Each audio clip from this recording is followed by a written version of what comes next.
نحمده ونصلي علی رسولہ الکریم اما بعد۔ ترجمے والے قرآن پاک کا صفحہ نمبر 873، 24واں پارہ، سورہ مؤمن، پہلا رکوع، آیت نمبر 4 تا 6۔ اعوذ باللہ من الشیطان الرجیم، بسم اللہ الرحمن الرحیم۔ ما يجادل في آيات الله إلا الذين كفروا فلا يغررك تقلبهم في البلاد كذبت قبلهم قوم نوح والأحزاب من بعدهم وهمت كل أمة برسولهم ليأخذوه وجادلوا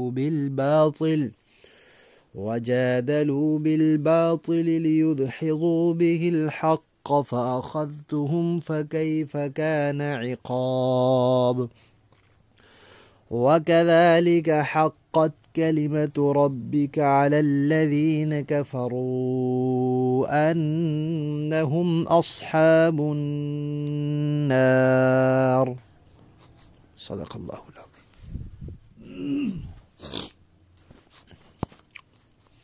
پچھلی آیات میں اللہ تعالیٰ کی صفات کا تذکرہ تھا۔ ان میں سے ایک صفت تھی کہ اللہ تعالیٰ سخت سزا دینے والے ہیں،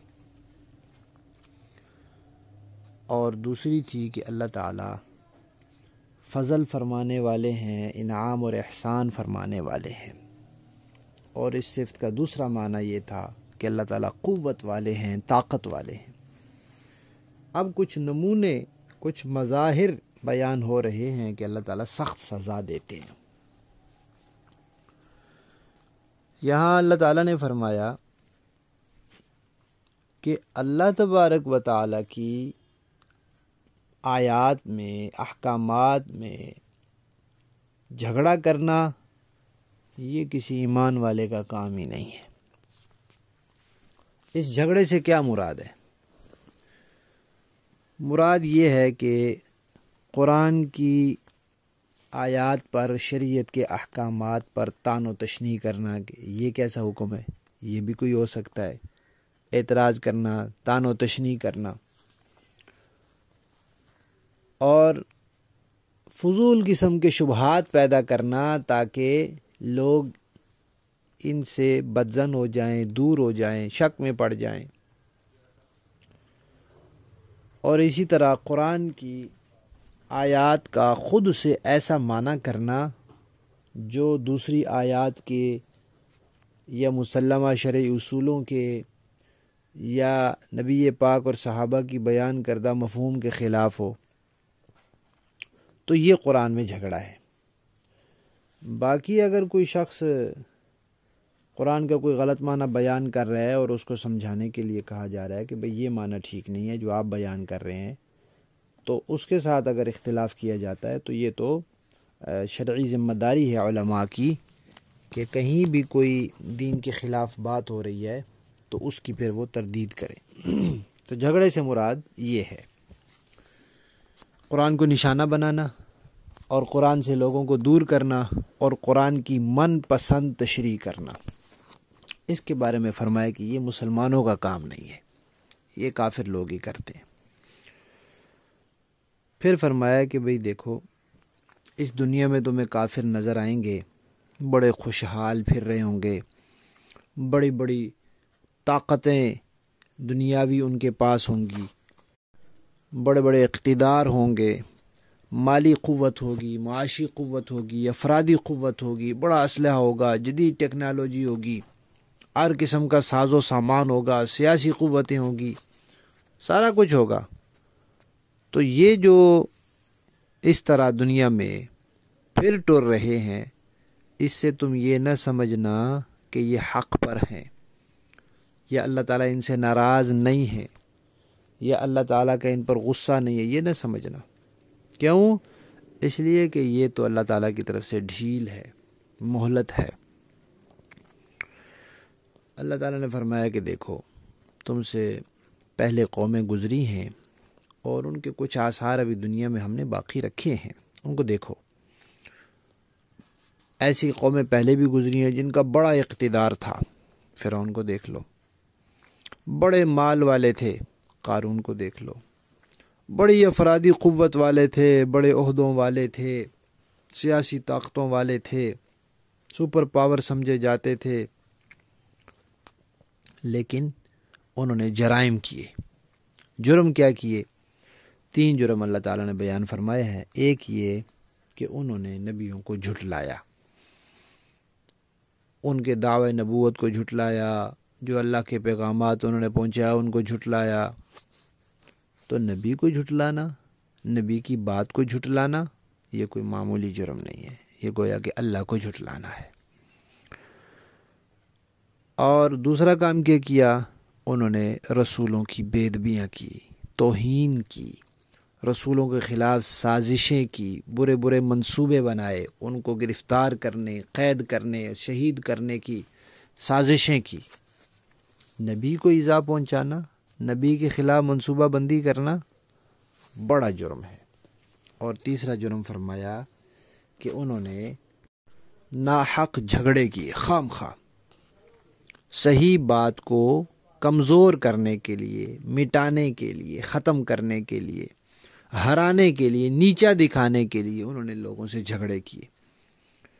تو اللہ تعالیٰ فرماتے ہیں کہ وہ تو چاہتے تھے کہ ہم نبیوں کو پکڑیں، لیکن اللہ نے پھر ان کو پکڑ لیا۔ اور اللہ فرماتے ہیں کہ میں نے نشانات چھوڑ رکھے ہیں، دیکھو کیسے ہوا ان کا انجام۔ اور صرف اسی پر بس نہیں ہے کہ ان کو دنیا میں سزا مل گئی تو بس نہیں، آخرت میں بھی وہ اصحاب نار میں سے ہوں گے۔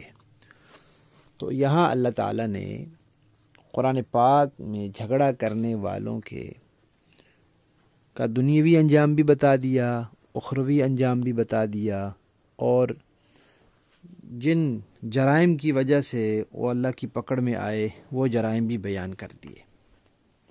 اور شروع میں یہ بتا دیا کہ اللہ کی آیات تو ایسی نہیں ہیں، اللہ کے احکام تو ایسے نہیں ہیں، ان کی شان یہ نہیں ہے کہ ان کے بارے میں جھگڑا کیا جائے، بلکہ ان کی شان یہ ہے کہ ان پر فوراً ایمان لایا جائے، ان کی تصدیق کی جائے، دل و جان سے ان کو مانا جائے، ان پر عمل کیا جائے، ان کا دفاع کیا جائے، ان کی حفاظت کی جائے، ان کو آگے پھیلایا جائے، پہنچایا جائے، ان کے بارے میں اگر کسی کو کوئی شک شبہ پیدا ہوتا ہے اس کو دور کیا جائے، یہ ہے ان کی شان۔ لیکن جو لوگ کافر ہیں، جنہوں نے دل میں کفر اپنایا ہوا ہے، وہ جھگڑے کرتے ہیں۔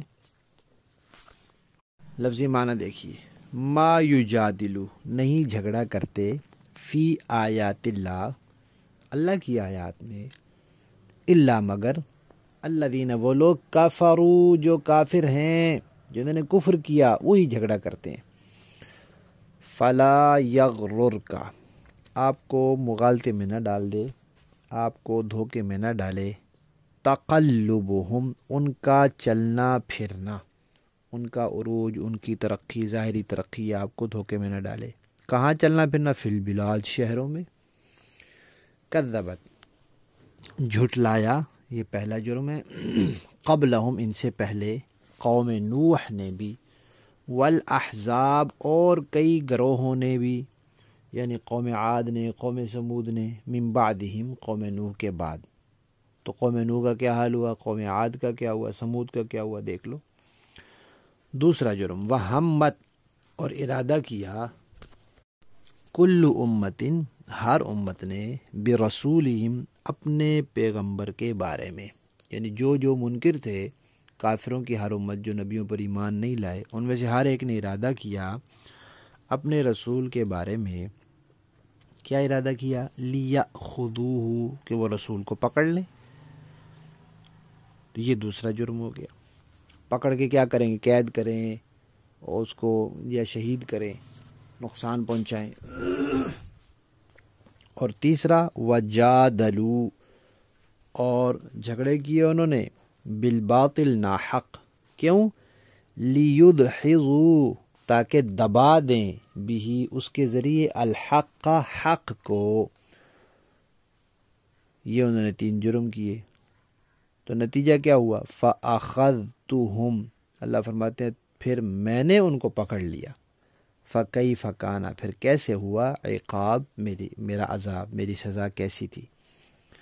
وَكَذَلِكَ، اور اسی طرح حقت ثابت ہو چکی ہے، کلمۃ ربک، آپ کے رب کی بات، علی الذین کفروا، ان لوگوں پر جو کافر ہوئے، انہم، کہ وہ اصحاب النار، دوزخ والے ہیں۔ دنیا میں بھی سزا ملی اور آخرت میں بھی یہ ہمیشہ ہمیشہ کے عذاب میں مبتلا ہوں گے۔ با محاورہ دیکھیں جی، ما یجادل فی آیات اللہ الا الذین کفروا فلا یغررک تقلبهم فی البلاد كذبت قبلهم قوم نوح والأحزاب من بعدهم۔ اللہ کی آیتوں میں جھگڑے وہی لوگ پیدا کرتے ہیں جنہوں نے کفر اپنا لیا ہے، لہذا ان لوگوں کا شہروں میں دندناتے پھرنا تمہیں مغالطے میں نہ ڈالے۔